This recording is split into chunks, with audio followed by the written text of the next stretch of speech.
Bonjour monsieur Jinkers pour l'entretien de votre chaudière. Ça c'est une chaudière à condensation de Jinkers. On va faire l'entretien là-dessus. On va d'abord démonter le ventilateur pour nettoyer l'échangeur et le brûleur. On va remplacer le joint qui est entre le ventilateur et l'échangeur. Nettoyage des sondes. On va vérifier s'il y a assez de pression sur l'installation et aussi sur le vase d'expansion. On va nettoyer le siphon et à la fin, on va faire une mesure de combustion pour vous donner l'attestation de combustion et de nettoyage.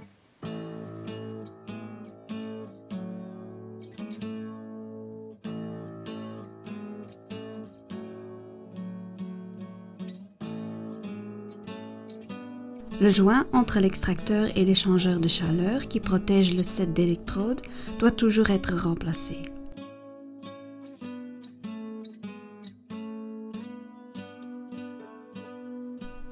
Les électrodes d'allumage sont maintenant bien accessibles et le set d'électrodes peut être démonté.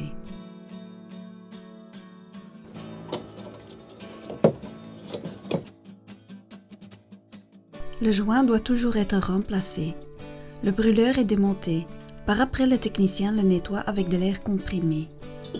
Ensuite, les deux gaines qui se trouvent à l'intérieur de l'échangeur sont démontées afin de pouvoir nettoyer l'échangeur.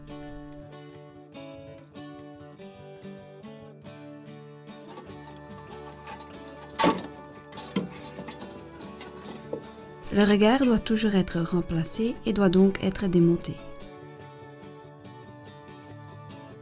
Avant de nettoyer l'échangeur de chaleur avec une brosse, le technicien va d'abord rincer l'échangeur avec de l'eau, afin d'enlever les saletés. Si la chaudière est fortement encrassée, le technicien devra éventuellement rincer avec un tuyau d'arrosage.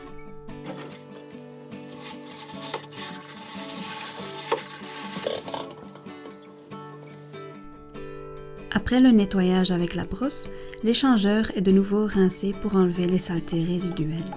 Après nettoyage de l'échangeur, le technicien peut enlever le clapet dans le fond de l'échangeur pour contrôler visuellement s'il ne reste plus de résidus dans l'échangeur.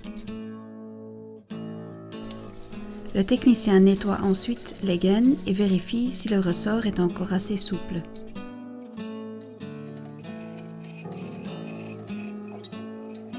Ensuite, le brûleur est nettoyé avec de l'air comprimé pour que les ouvertures soient débouchées.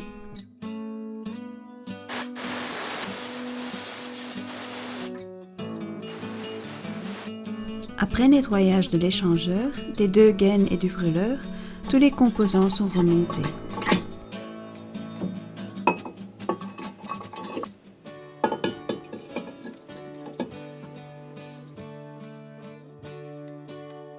Par après, le technicien nettoie les électrodes d'allumage et la détection de flammes. Il place un nouveau joint pour une bonne étanchéité entre l'échangeur et l'extracteur. Vous remarquez la différence entre l'ancien joint et le nouveau joint. C'est la raison pour laquelle le joint doit toujours être remplacé.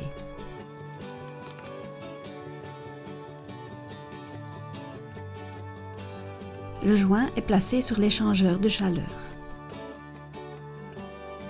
L'extracteur est remonté.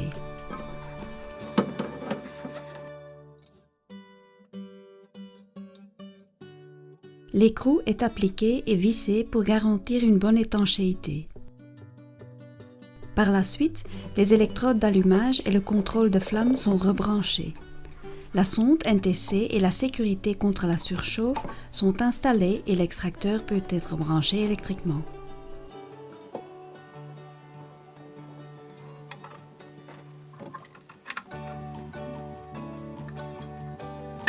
Le technicien fait un contrôle visuel pour vérifier si la membrane ne colle pas ou n'a pas de petites déchirures.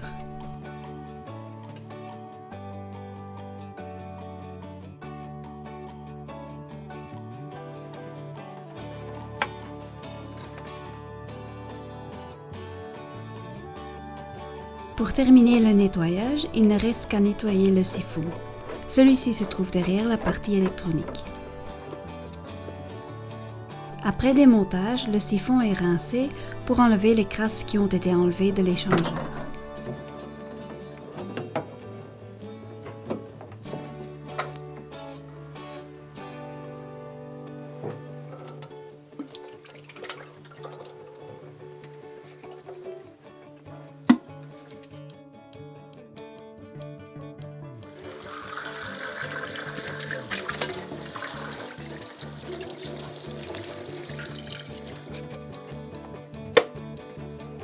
Après nettoyage, le siphon doit toujours être rempli d'eau.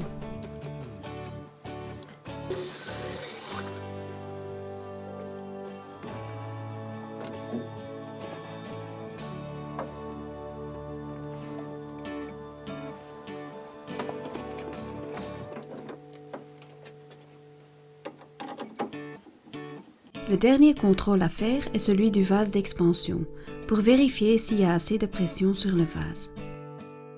Pour ce contrôle, il faut enlever de la pression de l'installation.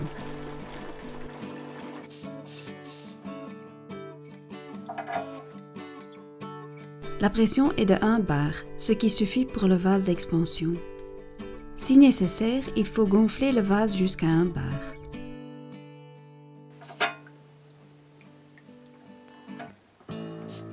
Après la vérification du vase d'expansion, on va remettre de la pression dans l'installation.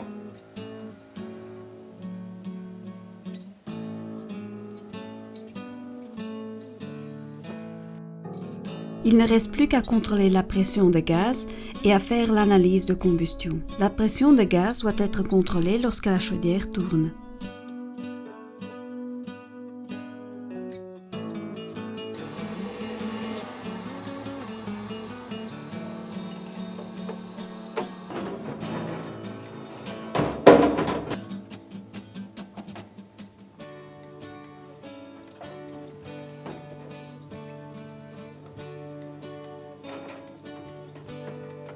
La chaudière doit tourner à puissance maximale pour pouvoir faire l'analyse de combustion. La valeur CO s'élève ici à 42 mg par kWh. La valeur maximale admise est de 110 mg. La température de la cheminée est de 57,8 degrés et la température de l'air amené s'élève à 31,1 degrés. La chaudière a un rendement de 98,6%. La valeur minimale admise est de 90%.